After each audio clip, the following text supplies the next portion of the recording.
Seguimos en BTV Noticias, en momento de entrevista. Este es un año muy particular, electoral, y en los últimos meses hemos visto muchos pronunciamientos y acercamientos, lazos entre la religión y la política. De esto y otros asuntos es que les proponemos conversar a continuación con Néstor da Costa, sociólogo especializado en religión, en política y en sociedad, director del Instituto de Sociedad y Religión de la Universidad Católica. Gracias por estos minutos. No, gracias por la invitación. Bueno, pasó hace muy poquito la Semana Santa. Allí se vio cómo la Iglesia Católica lanza una campaña que busca ir a buscar los fieles a la casa en un contexto de caída brutal de los uruguayos que se dicen católicos. Concretamente, el Latinobarómetro dice que un tercio de la población se dice católica, en el 95 era el 60%. ¿Cómo estás viendo ese fenómeno? Es parte de un fenómeno latinoamericano donde toda la Iglesia Católica está perdiendo cantidades de personas que se definen como católicos. Normalmente la gente que se pierde la definición es aquella que tiene menos vinculación fuerte, es la que tiene vinculación más laxa con la Iglesia Católica, pero es un fenómeno de toda América Latina que Uruguay no podía escaparse y que es lo esperable en un mundo que es cada vez más plural, donde cada vez más propuestas, donde hay búsquedas espirituales por fuera de las instituciones religiosas. Entonces lo esperable era eso, que seguirá descendiendo en Uruguay. Yo creo que va a ser esperable que siga descendiendo más. ¿Que siga descendiendo más todavía? Creo que sí, sobre todo por parte de aquellos católicos que no se definen como católicos pero no tienen mucho vínculo. ¿Influyen todas estas novedades que están surgiendo, corrientes e informaciones de cuestiones de pederastria, todo eso? ¿Eso influye en el uruguayo creyente a la hora de ir al templo o no? A la hora de ir al templo el creyente va igual, porque el Uruguay no ha sido tan grave como por ejemplo en Chile, y por lo tanto entiende que es de algunas personas y no de toda la institución.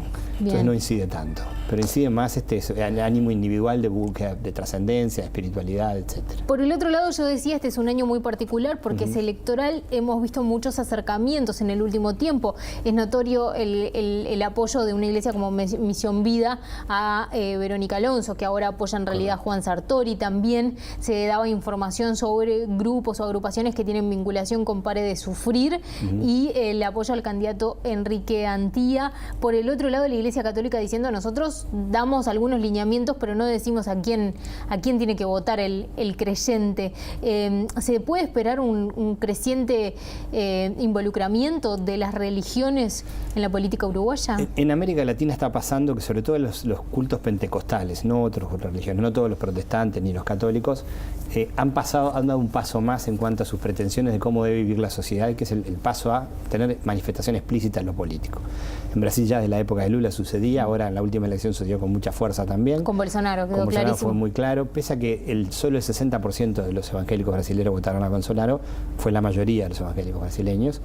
Y entonces que hay una especie de efecto de demostración, si se da en otros lados, ¿por qué no se puede dar aquí?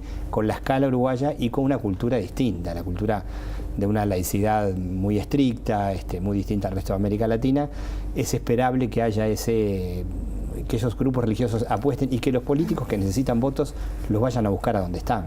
Claro, ahora en Uruguay, que a diferencia de otros países de América Latina, tiene separado el Estado y la religión desde hace mucho tiempo, que es muy laico. Desde la Iglesia Católica se habla del laicismo como hasta algo negativo. ¿Cuánto incide que una iglesia cualquiera diga vote a tal? Vamos a verlo después de las elecciones. Uno tiende a pensar que no va a tener la misma incidencia que tiene en Brasil o que tuvo en Centroamérica. Tiende a pensar que esta cultura que tú mencionabas haga que en Uruguay eso se matice un poco. Sabremos después si en algo contribuyeron. Seguramente va a haber alguna incidencia, van a haber algún grupo de fieles que efectivamente reciban el consejo y voten por alguno de estos candidatos apoyados por las iglesias. No creo que un nivel de masividad como en otros lados, porque tampoco es tan masivo el pentecostalismo en Uruguay. Hace poco, y poniéndose en la vereda de enfrente, se escuchaba a Sturla decir: cuando la Iglesia y el Estado y la política se juntan, ahí se complica un poco la mano, y uno ve la declaración, una declaración que hicieron los obispos de Uruguay, en la que dicen algunos lineamientos que ellos creen que hay que tener en cuenta. Hablan de la fragmentación a la sociedad, entre otras cosas, pero no dicen hay que votar por este lado o por este. ¿Por qué pasa eso históricamente con la Iglesia uruguaya? La Iglesia Católica Uruguaya asumió tempranamente la laicidad. Este año hace 100 años de la separación Iglesia-Estado. Entonces ya en las primeras décadas después de la separación Iglesia-Estado, la Iglesia uruguaya asumió que tenía un lugar en la sociedad que no era el lugar de la política partidaria.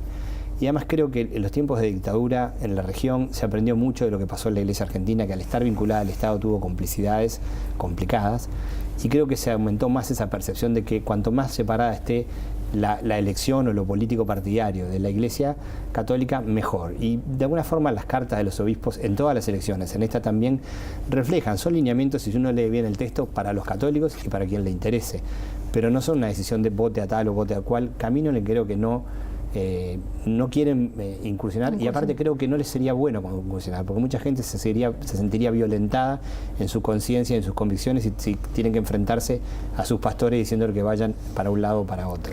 En América Latina, que lo hemos mencionado mucho, la creciente presencia de la religión en la política ha estado asociada a posturas más bien de corte conservadoras, o que han ido, por ejemplo, en contra de agendas de derechos. Se habla mucho de volver a una familia de modelo tradicional, etcétera. Y hace poco veíamos que eso también pasa acá en Uruguay con unas iglesias pentecostales. Y hace poco veíamos al cardenal Daniel Sturla decir que él no apoyaba firmando la recaudación de firmas en contra de la ley trans, que si bien no estaba de acuerdo, que la Iglesia Católica tenía que estar con los que más sufren.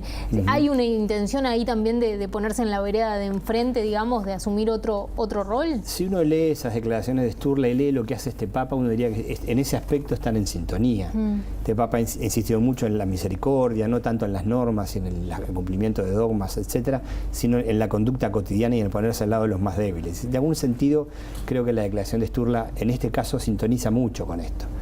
Y no es el caso de los pentecostales, que yo creo que recogen descontentos que tienen que ver con agendas de derechos, que se les llama ahora, en que algunos en la sociedad se sienten perdedores o violentados por esas agendas. Claro, que poniendo en lógica política sería izquierda-derecha, como que quedarían más cerca de la izquierda y de repente... Sí, en realidad es más complejo, pero sí, de alguna forma uno puede pensar que quedan más cerca de las posiciones anti-renovación de agendas en todo tipo.